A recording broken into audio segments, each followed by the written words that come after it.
السلام علیکم ورحمۃ اللہ وبرکاتہ۔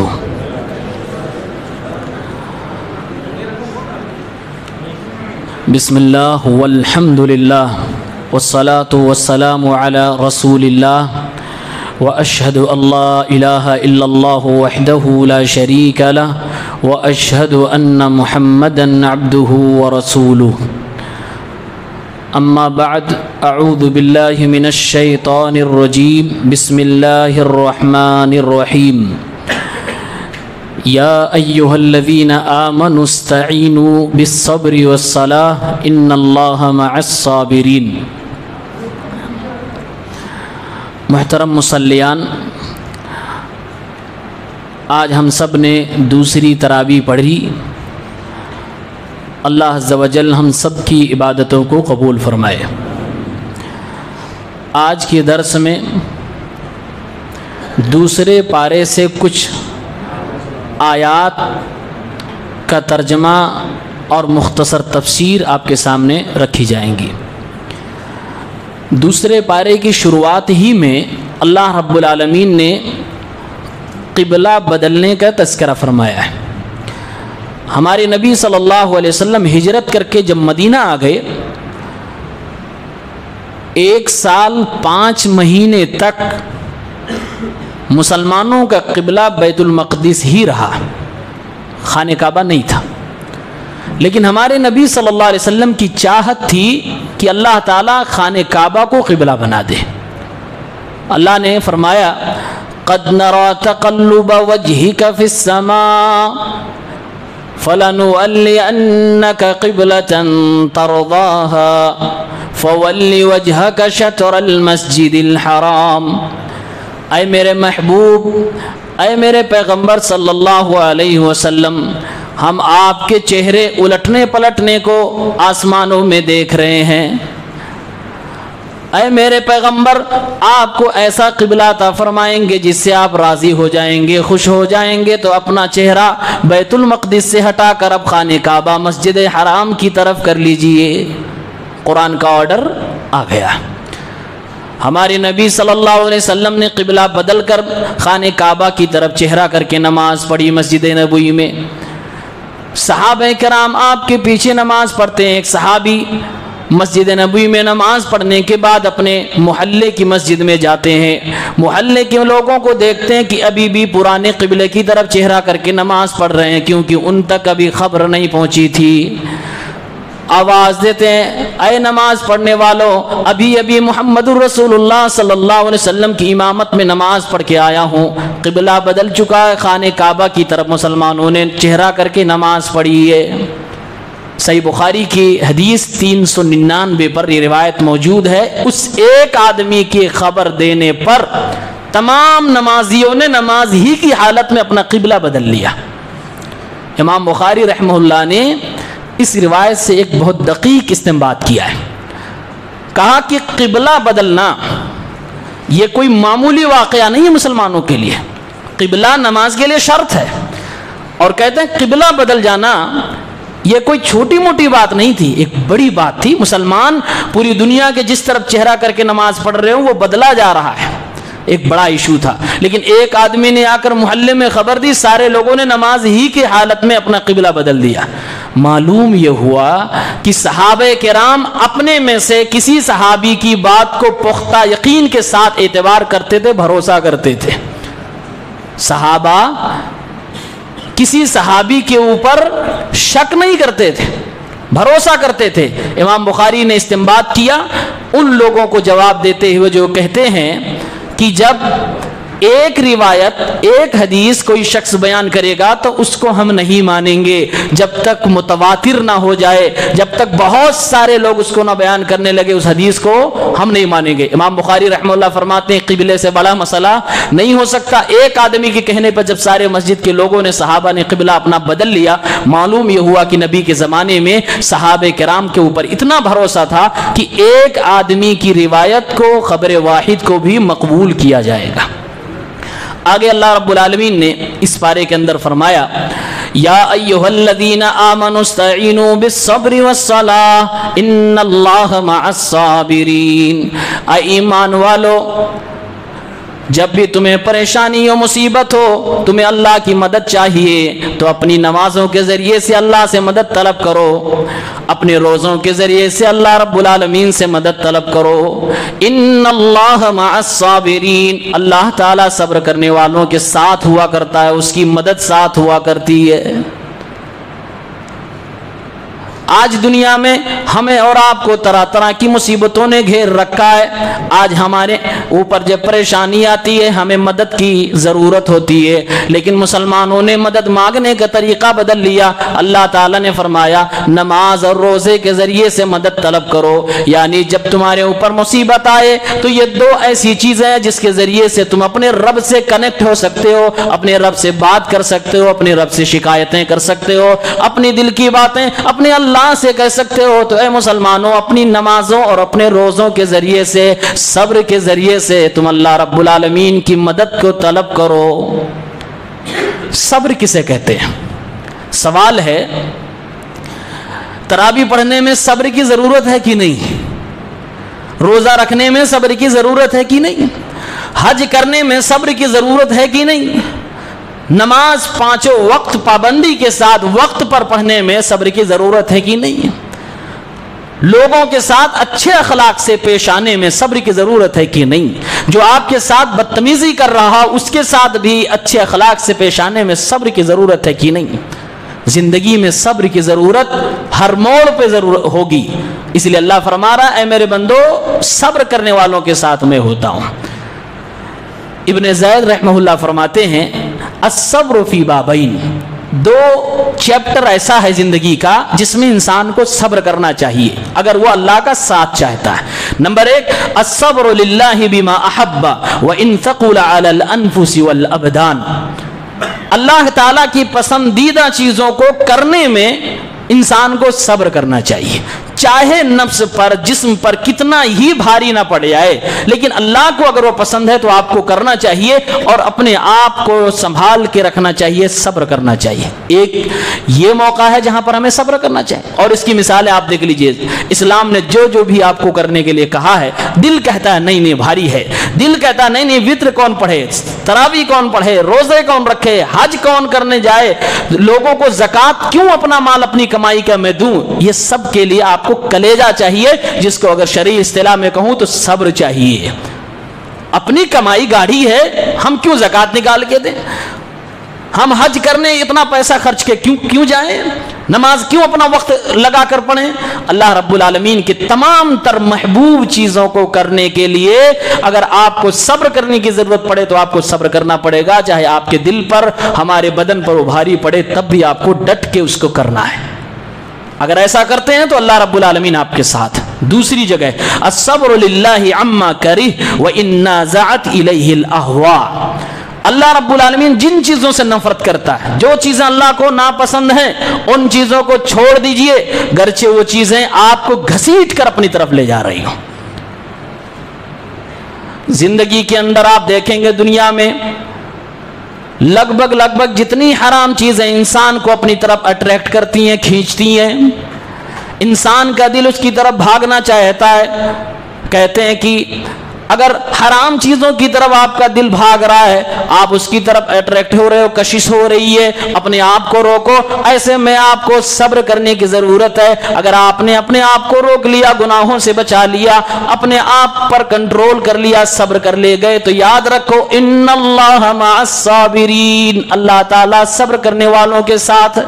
ابن زید رحمہ اللہ فرماتے ہیں یہ دونوں جگہوں پہ جو آدمی صبر کر لے جائے، فمن کان ھکذا فہو من الصابرین، جو ایسا زندگی گزار لے جائے، جو اس طرح سے صبر کر لے جائے، یہی لوگ ہیں صبر کرنے والے جن کے بارے میں قرآن کہتا ہے ان اللہ مع الصابرین۔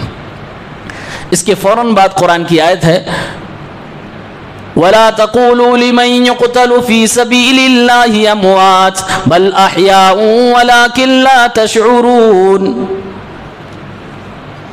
اس کو مردہ نہ کہو جو اللہ کی راہ میں شہید ہو گیا، جو اللہ کی راہ میں قتل کر دیا گیا، بل احیاء، وہ زندہ ہے، وَلَكِنْ لَا تَشْعُرُونَ، لیکن تمہیں سمجھ نہیں آئے گی۔ سوال ایک ہے، قرآن کہتا ہے انہیں مردہ نہ کہو، یہ زندہ ہے، اگر یہ مردہ نہیں ہے تو ان کے دوست احباب نے انہیں دفن کیوں کر دیا؟ کیا زندوں کو دفن کیا جاتا ہے؟ پھر قرآن نے ان کو مردہ نہ کہنے کے لیے کیوں کہا ہے؟ اس کا مطلب کچھ سمجھ میں آ رہا ہے کہ یہ زندہ ہیں جو اللہ تعالیٰ ثابت کر رہا ہے، اللہ تعالیٰ کہہ رہا ہے۔ ان کی زندگی اور ہماری زندگی میں فرق ہے۔ اگر فرق نہ ہوتا تو یہ کہا جاتا ہے ان کو دفن بھی نہ کرو، یہ کہا جاتا ہے ان کی جنازہ بھی نہ پڑھو، یہ تو بھی زندہ ہے۔ ہمارے نبی صلی اللہ علیہ وسلم دنیا سے گئے، صحابہ کرام نے جنازے کی نماز پڑھی، ہمارے نبی صلی اللہ علیہ وسلم کے پیارے صحابہ میدانوں میں شہید ہوئے، خود ہمارے نبی نے جنازے کی نماز پڑھی۔ قرآن کہتا ہے ان کو مردہ نہ کہو، میرے نبی ان کی جنازے کی نماز پڑھ رہے ہیں۔ ان کی بیوہ بیویوں کی شادیاں بھی دوسروں سے ہو رہی ہیں، ان کی وراثت بھی تقسیم ہو رہی ہے۔ معلوم یہ ہوا کہ ان کو مردہ نہ کہنے کا جو مطلب ہے کوئی خاص مطلب ہے جو ہمیں نبی سے پوچھنا پڑے گا اپنی مرضی سے۔ اگر یہاں پر ہم نے مطلب نکالا تو گمراہ ہو جائیں گے، عقیدہ خراب ہو جائے گا۔ زندگی عام طور سے تین ہے: دنیاوی زندگی، برزخی زندگی، اخروی زندگی۔ دنیاوی زندگی بل تؤثرون الحیات الدنیا، یہ دنیا کی زندگی جو ہم اور آپ جی رہے ہیں ماں کے پیٹ سے پیدا ہونے کے بعد مرنے تک، اس کو دنیاوی زندگی کہتے ہیں۔ پھر قرآن نے کہا وَمِن وَرَائِهِمْ بَرْزَخٌ إِلَى يَوْمِ يُبْعَثُونَ، ایک دوسری زندگی ہے جو مرنے کے بعد شروع ہوتی ہے جس کو برزخ کی زندگی کہتے ہیں، اور یہ زندگی وہاں اینڈ ہو جائے گی جہاں آخرت کی زندگی شروع ہوگی۔ وَالْآخِرَةُ خَيْرٌ وَأَبْقَىٰ، آخرت کی زندگی ہمیشہ کی رہے گی، یہ کبھی اینڈ ہونے والی نہیں ہے۔ یہ جو بات کی جا رہی ہے کہ یہ مردہ، یہ زندہ ہیں، یہ اخروی زندگی کی بات کی جا رہی ہے۔ کیوں؟ کیونکہ جسم سے روح الگ ہو گئی تبھی وہ مردہ قرار پائے ہمارے اور آپ کے حساب سے، ورنہ وہ مردہ نہ قرار پاتے اور ان کو نہ دفنایا جاتا۔ مطلب یہ ہوا انسانوں کے اعتبار سے، ہم زندہ لوگوں کے حساب سے وہ انسان مر چکا ہے، اس کی وفات ہو چکی ہے، اسی لیے ہم اپنا کام کرتے ہیں کہ اس کو غسل بھی دیتے ہیں، کفن بھی دیتے ہیں، جنازہ بھی پڑھتے ہیں، اس کی بیوہ کی شادی بھی ہوتی ہے، اس کے بچوں کو یتیم بھی کہتے ہیں، اس کی جائیداد کو بانٹا بھی جا رہا ہے، اور مسلم معاشرے میں اس انسان کو یہ تسلیم کیا جاتا ہے کہ دنیا چھوڑ چکا ہے۔ تو اس معنی میں تو انسان مردہ ہو چکا ہے، لیکن اس معنی میں وہ زندہ ہے کہ وہ ایک الگ زندگی میں جا چکا ہے جس کو ہم برزخ کی زندگی کہتے ہیں۔ اس لیے اللہ نے فرمایا بل احیاء، وہ زندہ ہیں، اور قرآن کی سورہ ال عمران کی دوسری آیت میں اللہ نے فرمایا بل احیاء عند ربهم یرزقون، وہ صرف زندہ نہیں ہے، اللہ رب العالمین کے پاس زندہ ہے اور ان کو روزیاں بھی دی جا رہی ہیں، کھلائے بھی جا رہے ہیں۔ زندہ ہیں کہاں؟ زمین پہ ہمارے اور آپ کے ساتھ نہیں، عند ربہم، اللہ نے فرمایا اپنے رب کے پاس وہ زندہ ہے۔ اور ہم اور آپ کیا عقیدہ بنائے بیٹھے ہیں؟ جناب علی ہمارے گھر میں جمعرات کو ہمارا سڑا گلا کھانا کھانے آ رہے ہیں، ہمارے گھروں کی زیارت کرنے آ رہے ہیں، یہ سب گڑھا ہوا عقیدہ۔ قرآن کہہ رہا ہے زندہ ہے، عند ربہم، اپنے رب کے پاس زندہ ہے۔ اور اس کے آگے اللہ تعالیٰ نے یہ بھی کہہ دیا وَلَٰكِن لَا تَشْعُرُونَ، ان سب کے باوجود تمہیں سمجھ نہیں آئے گی ان کی زندگی۔ اخروی زندگی، برزخی زندگی میں اتنا ہی آپ کو جاننا اور سمجھنا ہے جتنا آپ کو بتایا گیا ہے۔ کیوں؟ اس لیے کہ مرنے کے بعد کی زندگی جو قبر کی زندگی ہے وہ ہمارے لیے علم غیب ہے، جتنا بتایا جائے گا اتنا ہی ماننا۔ ایک مثال میں دیتا ہوں، پیارے پیغمبر صلی اللہ علیہ وسلم معراج پہ گئے، معراج کی رات میں جب اللہ کے نبی سفر کر رہے تھے، ملاقات کس سے ہوئی؟ حضرت موسیٰ علیہ السلام کو اللہ کے نبی نے ان کی قبر میں دیکھا کہ وہ نماز پڑھ رہے ہیں سفر کے دوران۔ پھر وہی نبی، اللہ کے نبی صلی اللہ علیہ وسلم جب بیت المقدس سے آسمانوں کی طرف جاتے ہیں تو آسمانوں میں سے ایک آسمان پر حضرت موسیٰ سے پھر ملاقات ہو جاتی ہے۔ سوال یہ ہے کہ موسیٰ علیہ السلام کو اللہ کے نبی نے قبر میں نماز پڑھتے ہوئے بھی دیکھا، پھر انہی سے ملاقات آسمانوں میں بھی ہو رہی ہے۔ کیا مطلب؟ یہ کیسے ممکن ہو سکتا ہے کہ کسی کو بھی راستے میں آپ صلی اللہ علیہ وسلم نے ان کی قبر میں نماز پڑھتے ہوئے دیکھا اور پھر آسمانوں میں وہی نبی پھر سے ملاقات کر رہا ہے؟ اس کا سمپل جواب ہو لوگو، ان اللہ علی کل شیء قدیر، اللہ ہر چیز پہ طاقت رکھتا ہے۔ یہ چیز ہمارے لیے علم غیب ہے، اللہ نے بتایا، ہمارے نبی صلی اللہ علیہ وسلم نے بتایا، اس لیے ہمیں ہر حال میں ماننا ہے۔ وَيُؤْمِنُونَ بِالْغَيْبِ، ہم وہ قوم ہے جو اللہ اس کے رسول کے بتائے جانے کی وجہ سے غیب کی چیزوں پہ ایمان لاتے ہیں۔ یہ وَلَٰكِن لَا تَشْعُرُونَ کی تعبیر ہے، سمجھ تمہیں نہیں آئے گی، یہ زندگی تمہیں سمجھ نہیں آئے گی. اللہ رب العالمین نے بتایا. ہمارے نبی صلی اللہ علیہ وسلم کی روح کہاں؟ اعلیٰ علیین میں ہے، تمام نبیوں کے ساتھ ہے، اور ان شہیدوں سے بھی اعلیٰ اور ان سے عرفہ مقام ہمارے نبی صلی اللہ علیہ وسلم کا ہے. لیکن ہمارے نبی خود فرماتے ہیں جب کوئی امتی میرے اوپر سلام بھیجتا ہے تو فرشتوں کے ذریعے سے سلام مجھ تک پہنچایا جاتا ہے، میں اس کا جواب دیتا ہوں. سمجھ میں نہیں آئے گا کیسے ہمارے نبی کی روح اعلیٰ علیین میں ہے اور کیسے جواب دے رہے ہیں. جواب ہے وَلَٰكِن لَا تَشْعُرُونَ، تمہیں نہیں آ سکتا سمجھ نہیں آ سکتی. اس پر ایمان اتنا لانا ہے جتنا آپ کو بتایا گیا ہے. اسی طرح سے یہ شہیدوں کی جو روح ہے، کہتے ہیں قرآن کریم کی تفسیر ہمیشہ اللہ کے نبی صلی اللہ علیہ وسلم کی تفسیر کے حوالے سے پڑھنا چاہیے، آپ گمراہ نہیں ہوں گے. یہ آیت بڑی کنٹروورسیل آیت ہے کہ شہیدوں کو مردہ نہ کہو وہ زندہ ہے، اتنا کہہ کے روک دیا جاتا ہے اور اس کے بعد اپنی دکان چالو کر دی جاتی ہے. زندہ ہے مطلب سن رہے ہیں تمہاری طرح، زندہ ہے مطلب تمہارے گھر آ سکتے ہیں، زندہ ہے مطلب اب وہ پوری دنیاوی زندگی کی طرح زندہ. باقاعدہ کتابوں میں لکھا ہے کہ جیسے دنیا میں انسان زندہ رہتا ہے ایسے ہی قبر کے اندر بھی زندہ ہے. میرے بھائیوں یہ غلط عقیدہ ہے. قرآن کہتا ہے زندہ تو ہے لیکن اپنے رب کے پاس ہیں، اور یہ کبھی مت بھولنا تمہیں وہ زندگی سمجھ میں نہیں آئے گی. اور دنیا کے ہر انسان کو اپنی زندگی سمجھ میں آتی ہے، اپنے بھائی کی زندگی سمجھ میں آتی ہے، برزخی زندگی میں سمجھ میں نہیں آتی ہے.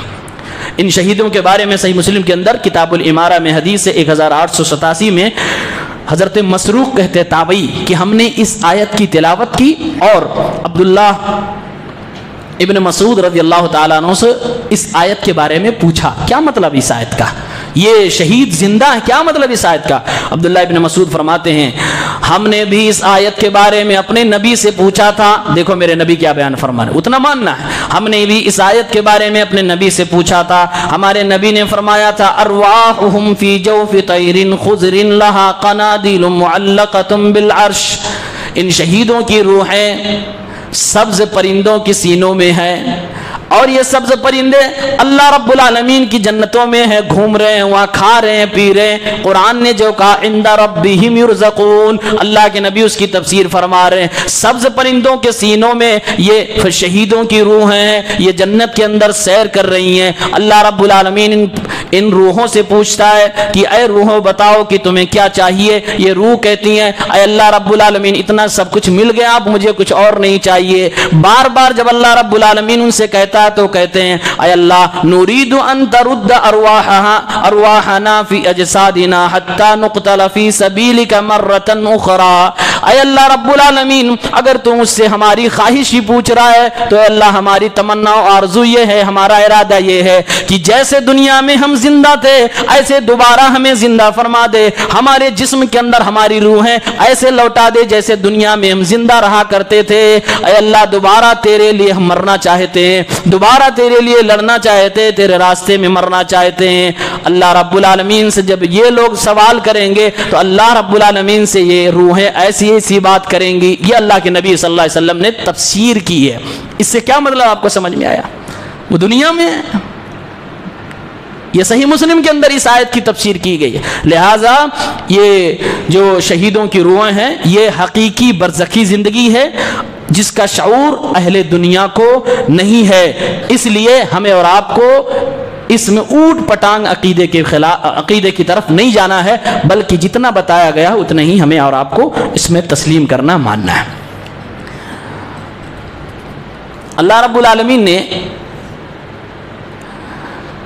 ایک اور اہم بات بتائی ہے. یہ آیت بھی خصوصاً اہل بہرائچ کے لیے بڑی اہم ہے اور غور کرنی ہے.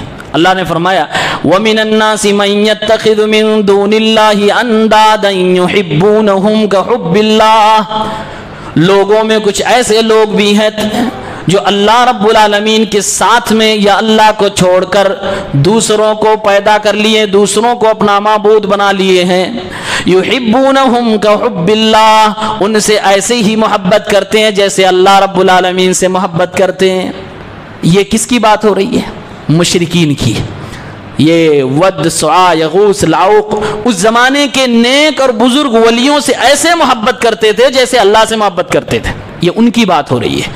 صاحب تفسیر لکھتے ہیں آج کے مسلمان مشرک اس سے بھی زیادہ اپنے ولیوں، بزرگوں، شہیدوں، پیروں سے محبت کرتے ہیں۔ جتنا اللہ سے کرنا چاہیے اتنا نہیں کر رہے، اس سے بھی زیادہ کر رہے ہیں۔ اس کی دلیل کیا ہے؟ ثبوت کیا ہے؟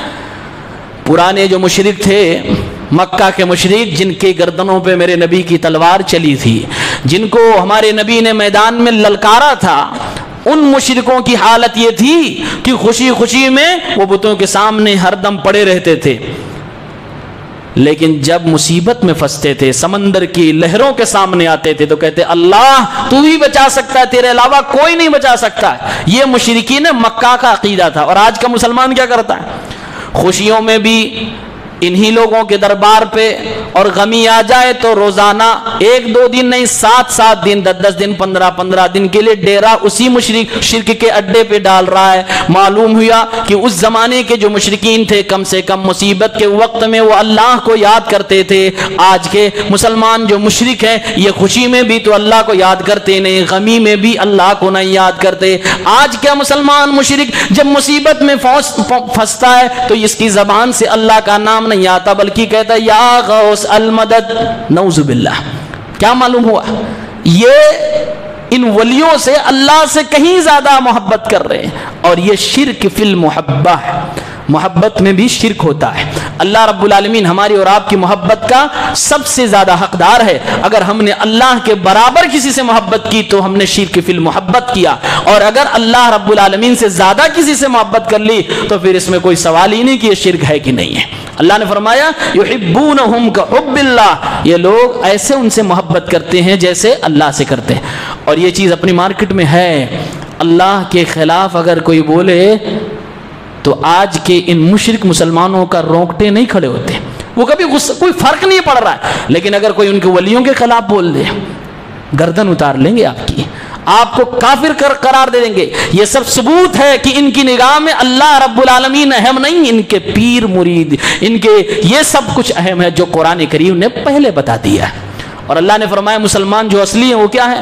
والذین آمنوا اشد حبا للہ، جو ایمان والے ہیں وہ اپنے رب سے سب سے زیادہ محبت کرتے ہیں۔ ایک کافر اپنے دیوی دیوتاؤں سے جتنی پیار کرتا ہے، اللہ فرما رہا ہے میرا بندہ جب حقیقی بندہ مومن ہوتا ہے ان سے کئی گنا زیادہ وہ اپنے رب سے محبت کرتا ہے۔ اس کائنات میں سب سے زیادہ وہ اپنے رب سے محبت کرتا ہے۔ یہ ہماری اور آپ کی پہچان، اسی لیے شرک سے ہمیں نفرت ہوتی ہے، توحید سے محبت ہوتی ہے۔ مشرک سے ہم دور ہوتے ہیں، برات کا اعلان کرتے ہیں، اہل توحید سے قریب ہوتے ہیں اور ان کو اپنے دلوں میں جگہ دیتے ہیں۔ یہ ایمان والوں کی پہچان ہے۔ آگے اللہ نے فرمایا، اب آگے دیکھیے، آج جو لوگ پیری مریدی میں اپنی زندگی برباد کر رہے ہیں، اللہ رب العالمین کے در کو چھوڑ کر ادھر ادھر ٹھوکرے کھا رہے ہیں، مانگ رہے ہیں یا غوث یا علی یا فلاں، سب کچھ کر رہے ہیں۔ اللہ تعالیٰ نے فرمایا قیامت کے دن ان کو ویژول دیکھنا چاہتے تو دیکھو اس آیت کو۔ اللہ نے فرمایا وَلَوْ يَرَى الَّذِينَ ظَلَمُوا إِذْ يَرَوْنَ الْعَذَابَ أَنَّ الْقُوَّةَ لِلَّهِ جَمِيعًا وَأَنَّ اللَّهَ شَدِيدُ الْعَذَابِ۔ یہ ظلم کرنے والے، یعنی یہ شرک کرنے والے، یہ اللہ کو چھوڑ کر دوسروں کے در پہ جانے والے، جب یہ دیکھیں گے، کیا دیکھیں گے؟ قیامت کا دن ہے، سب کچھ قائم ہو گیا، جہنم دھڑک رہی ہے، بھڑک رہی ہے، اور جہنمیوں کو اپنے دامن میں لانے کے لیے لپک رہی ہے، اس کے شعلے قریب آ رہے ہیں۔ جب انسان اپنی آنکھوں سے یہ عذاب دیکھے گا تو وہ سمجھ جائے گا ان القوۃ للہ جمیعا، طاقتور تو اللہ ہے، وہ کوئی دکھائی نہیں دے رہا جس کو ہم نے غوث کہا، جس کو ہم نے یہ کہا، جس کو ہم نے پوجا، جس پر چڑھاوے چڑھائے، جس کے لیے ہم نے نظریں مانی، منتیں مانی، جو کچھ کیا، آج کوئی بچانے کے لیے نہیں آ رہا ہے، آج تو صرف اللہ کی چل رہی ہے۔ فرمایا اللہ نے یہ سمجھ جائیں گے ان القوۃ للہ جمیعا، طاقتور تو صرف اللہ ہے، وان اللہ شدید العذاب، اللہ تعالیٰ آج اپنی طاقت عذاب میں دکھائے گا، اللہ تعالیٰ آج کسی کو چھوڑے گا نہیں۔ اذ تبرأ الذین اتبعوا من الذین اتبعوا، یہ لوگ ان کو دیکھ بھی لیں گے جس کو غوث پاک کہہ رہے ہیں، یا جس کے در پہ جا رہے ہیں، سب کو دیکھ لیں گے، بھائی بچاؤ، تمہارے ساتھ اتنا کچھ کیا، تمہارے لیے یہ منت مانی، یہ نظریں مانی، اتنی نمازیں پڑھی، بچاؤ، آج یہ جہنم ہمیں پکڑنے آ رہی ہے۔ قرآن کریم کہتا ہے اذ تبرأ الذین اتبعوا، جن کے پیچھے پیچھے بھاگتے تھے، جب ان کو پکارا جائے گا کہیں گے نہ میرا تم سے کوئی تعلق نہیں، تم بھاڑ میں جاؤ، وہ کیا جواب دیں گے؟ وَرَأَوْا الْعَذَابَ وَتَقَطَّعَتْ بِهُمُ الْأَسْبَابُ، کوئی راستہ نہیں, ہم تمہیں نہیں بچا سکتے. ہمارا تمہارا رشتہ ہی کیا ہے؟ پہچاننے سے انکار کر دیں گے. ہم نے تمہیں کہا تھا تم چڑھاوے چڑھاؤ, ہم نے تمہیں کہا تھا چادریں چڑھانے کے لیے, ہم نے تمہیں نظریں اور منتیں ماننے کے لیے کہا تھا. سارے رشتے ناتے بند, سب کا انکار, کوئی راستہ انسان کے بچنے کا نہیں ہوگا. پھر یہ سمجھ جائے گا اب تو ہم بچ نہیں سکتے. پھر کیا کہے گا؟ آگے اللہ نے فرمایا وقال الذين اتبعوا لو ان لنا كرة فنتبرأ منهم كما تبرؤوا منا. اب وہاں انسان پچھتا رہا ہے, دنیا میں خوب پلیدے کھایا, خوب کھچڑے کھایا, خوب مٹھائیاں کھایا, خوب حلوے کھایا, خوب شرک کر کے گیا, خوب بدعت کر کے گیا, خوب لوگوں کے پیچھے چلا, اللہ رب العالمین کی پیروی نہ کیا. وہ انسان کہے گا لو ان لنا کرہ, کاش کی دوبارہ زندگی مل جاتی, دنیا میں ہم چلے جاتے.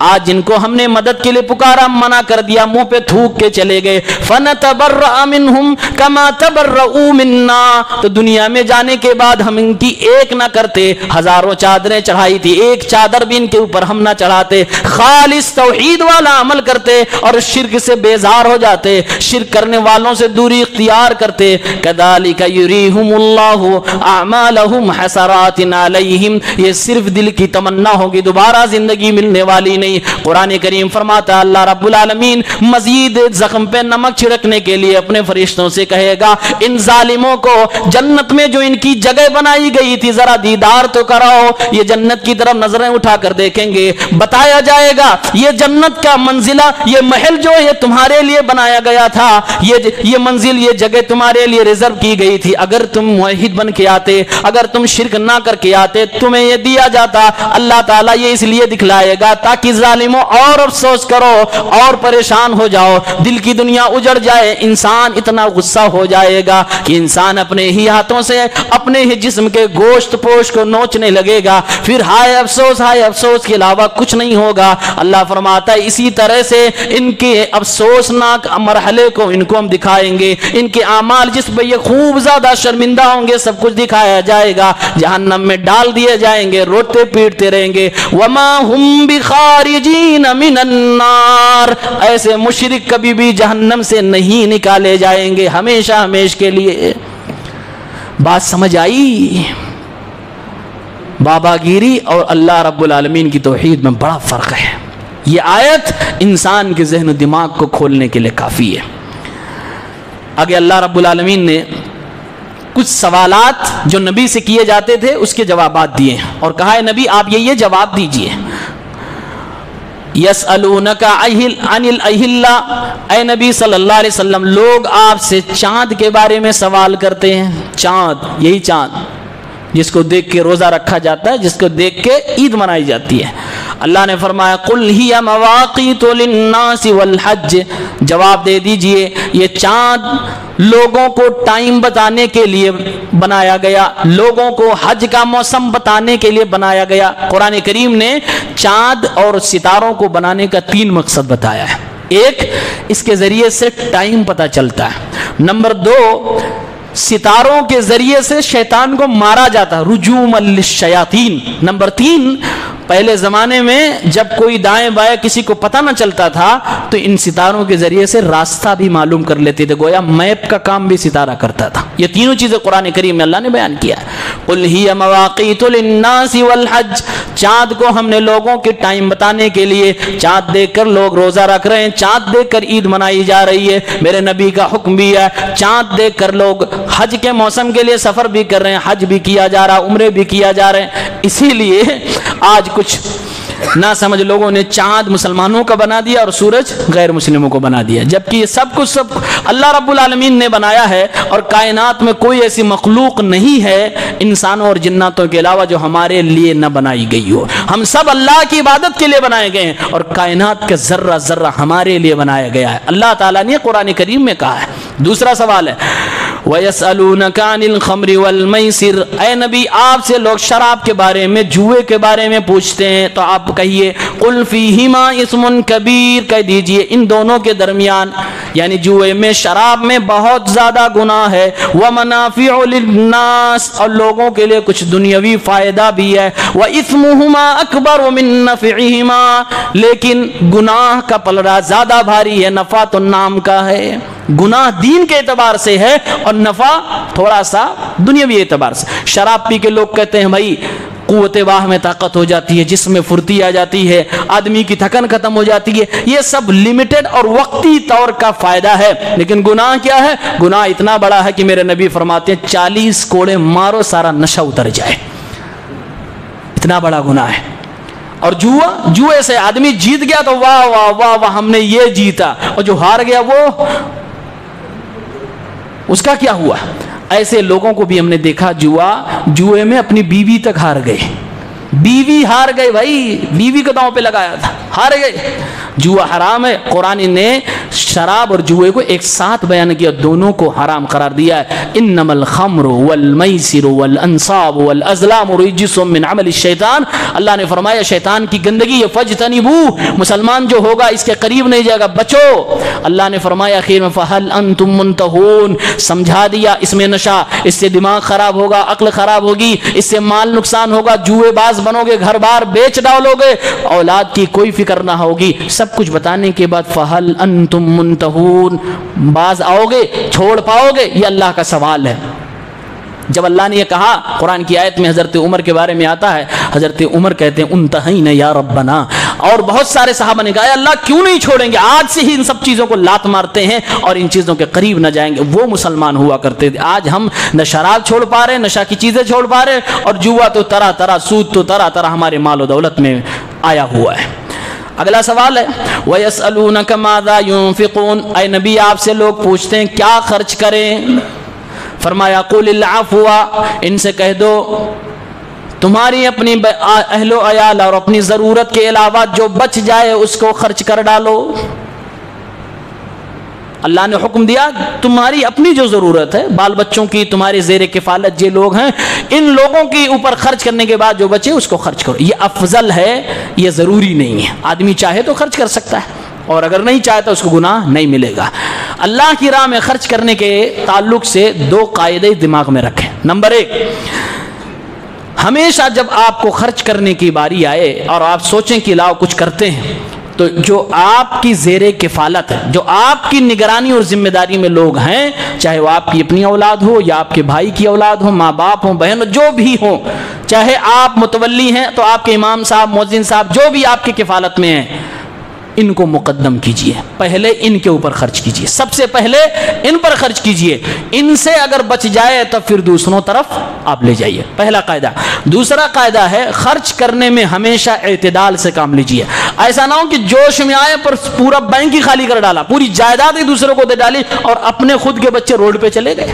اسلام نے منع کیا ہے، اسلام نے یہ کہا ہے کبھی بھی آپ ایسی حرکت نہ کرو کہ آپ کی اولاد، آپ کے اپنے بچے روڈ پہ آ جائیں، کنگال ہو جائیں، بھکاری ہو جائیں۔ اتنا آپ فیاض نہ بنو، اتنا حاتم طائی بننے کی کوشش نہ کرو، یہ شریعت کا حکم ہے۔ سوال کیا جا رہا ہے وَيَسْأَلُونَكَ عَنِ الْيَتَامَى، اے نبی آپ سے یتیموں کے بارے میں سوال ہو رہا ہے، فرمایا قُلْ إِصْلَاحٌ لَهُمْ خَيْرٌ، آپ کہہ دو کہ یتیموں کے ساتھ خیر خواہی کرنا یہ انسان کے لیے اچھی بات ہے۔ پہلے زمانے میں کیا تھا، یتیم کا مال اپنا مال ملا کے لوگ رکھتے تھے، ایک ساتھ کھاتے پیتے تھے۔ قرآن کی آیت نازل ہوئی جس نے یتیم کا مال کھایا تو گویا جہنم کی آگ اپنے پیٹ میں بھر لیا۔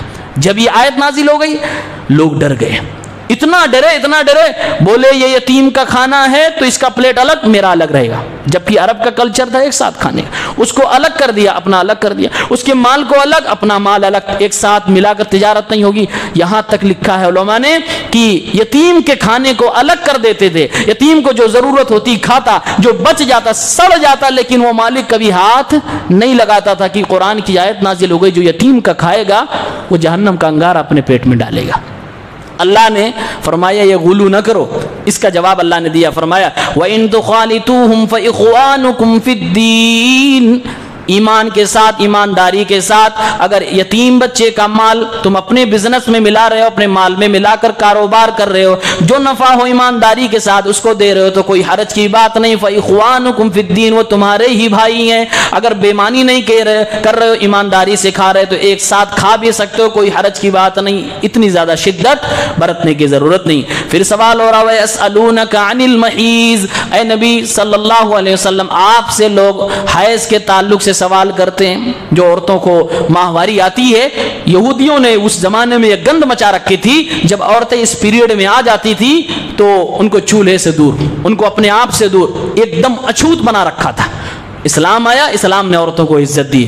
اسلام نے یہ کہا، بلکہ میرے نبی صلی اللہ علیہ وسلم نے ایک بار حضرت عائشہ سے کہا کہ کنگھی اٹھا دو، کوئی برتن اٹھا دو. حضرت عائشہ نے فرمایا کہ میں اس کنڈیشن ہوں. آپ نے فرمایا ہاتھ میں تو نہیں لگانا، یعنی کہ تم میری خدمت کر سکتی ہو. پیارے پیغمبر نے فرمایا اصنعوا کل شیء الا النکاح، بیوی سے ملنے کے علاوہ جو تم چاہتے ہو سب کچھ کر سکتے ہو. یعنی اس حالت میں عورت کھانا بنا سکتی ہے، وہ آپ کے کپڑے دھل سکتی ہے، آپ ہی کے کمرے میں رہ سکتی ہے، سب کچھ کر سکتی ہے، بس وہ جسمانی تعلق نہیں قائم کرنا ہے. اللہ نے اس سوال کا جواب دیتے ہوئے فرمایا قل هو اذى، اے مسلمانوں، اے نبی آپ کہہ دیجئے حیض کی حالت میں بیوی سے ملنا، جسمانی تعلق قائم کرنا یہ تکلیف دہ چیز ہے، نقصان دہ چیز ہے، یہ گندگی ہے. فاعتزلوا النساء في المحيض، تو اس حالت میں اپنی بیویوں کو چھوڑ دیا کرو. ولا تقربوهن حتى يطهرن، اور اس حالت میں جسمانی تعلق قائم کرنے کے لیے ان کے قریب نہ جاؤ جب تک کہ وہ پاک نہ ہو جائیں. فاذا تطهرن فاتوهن من حيث امركم الله، جب پاک صاف ہو جائیں، نہا دھو کے بالکل مکمل صاف ہو جائیں تو ان کے قریب جاؤ اور ان سے اپنا رشتہ بناؤ. ان اللہ يحب التوابین ويحب المتطہرین، اللہ تعالیٰ توبہ کرنے والوں کو اور پاکی صفائی اختیار کرنے والوں کو پسند فرماتا ہے. اس کا جواب بھی اللہ رب العالمین نے دے دیا.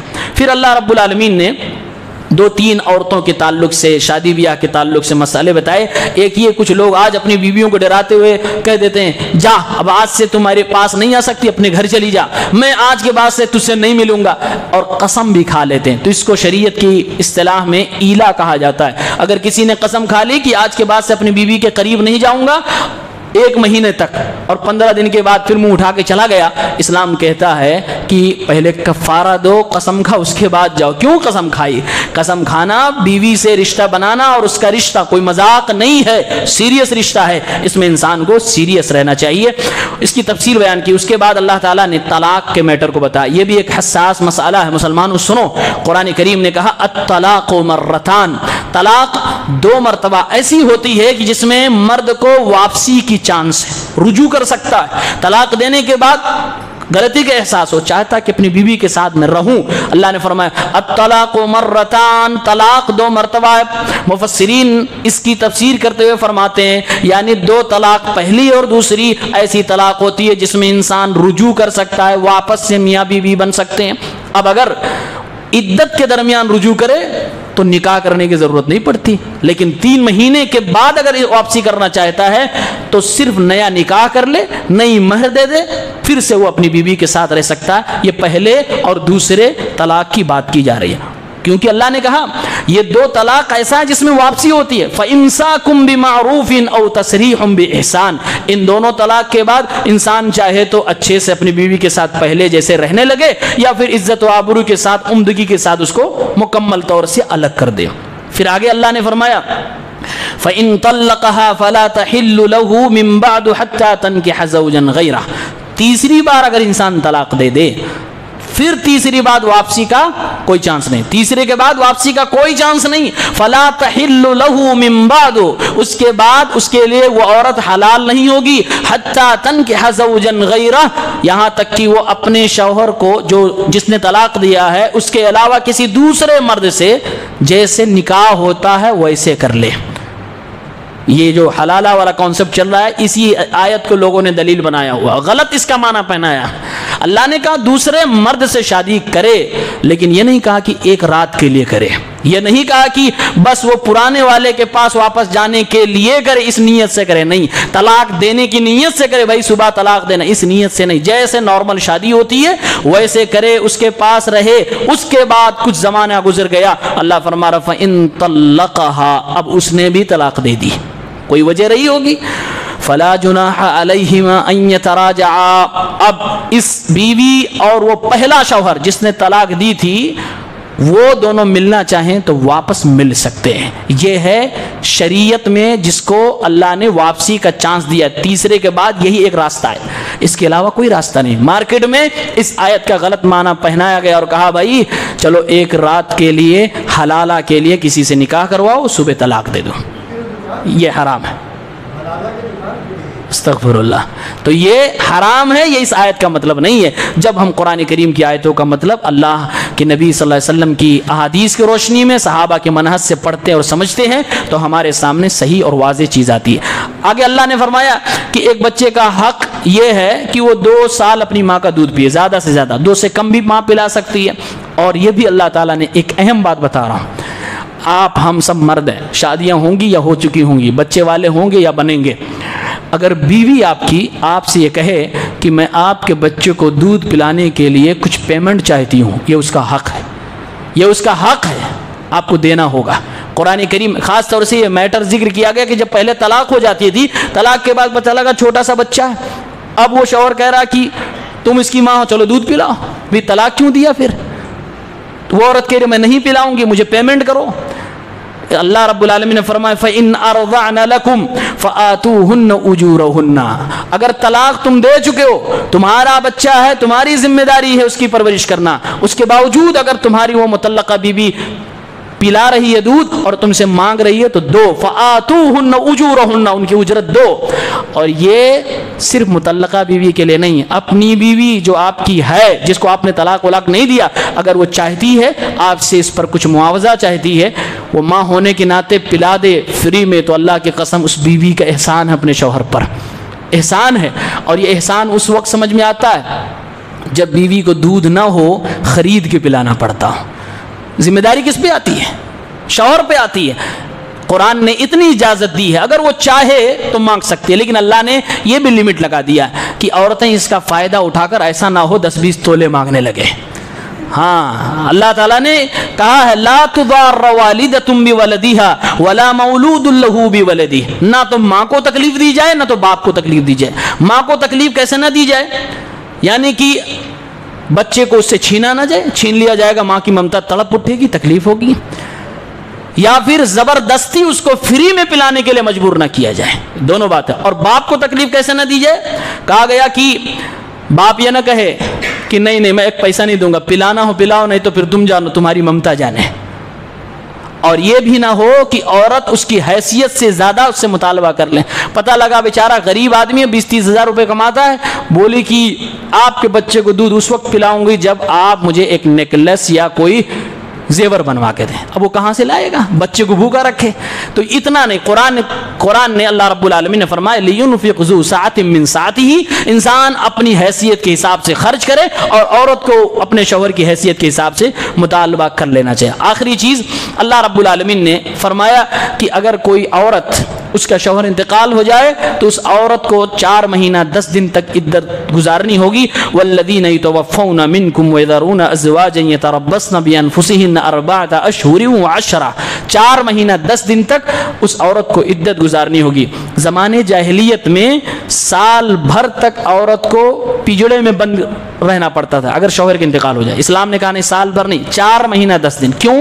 حکمت اور لوجک یہ ہے کہ 4 مہینہ 10 دن یہ ایک ایسی مدت ہے جس مدت میں ایک بچہ اگر پیٹ میں ہو بھی, پہلے زمانے میں تو بھائی الٹرا ساؤنڈ وغیرہ تو تھا نہیں, بعد میں پتہ چلتا تھا کہ پیٹ میں ہے کچھ کی نہیں ہے.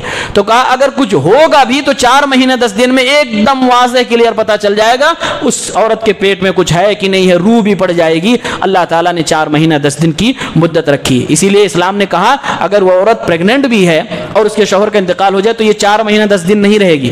جیسے ہی بچہ پیدا ہوا, ڈلیوری ہوگی, وہ عدت سے باہر ہو جائے گی, اب وہ آزاد ہو جاتی ہے. عدت کے دوران عورت کو سرما لگانے سے بھی روکا گیا ہے, مارکیٹ میں جانے سے روکا گیا ہے. اور یہ عدت کے دن عورت اپنے شوہر کے گھر پہ گزارے گی. ایسا نہیں ہے کہ وفات ہو گئی تو اس کو بھگا دو میکے, وہ اپنے ہی شوہر کے گھر پہ گزارے گی, ایسا شریعت میں بتایا گیا. اللہ تعالی ہم سب کو نیک عمل کرنے کی توفیق دے. وآخر دعوانا ان الحمد للہ رب العالمین. السلام علیکم.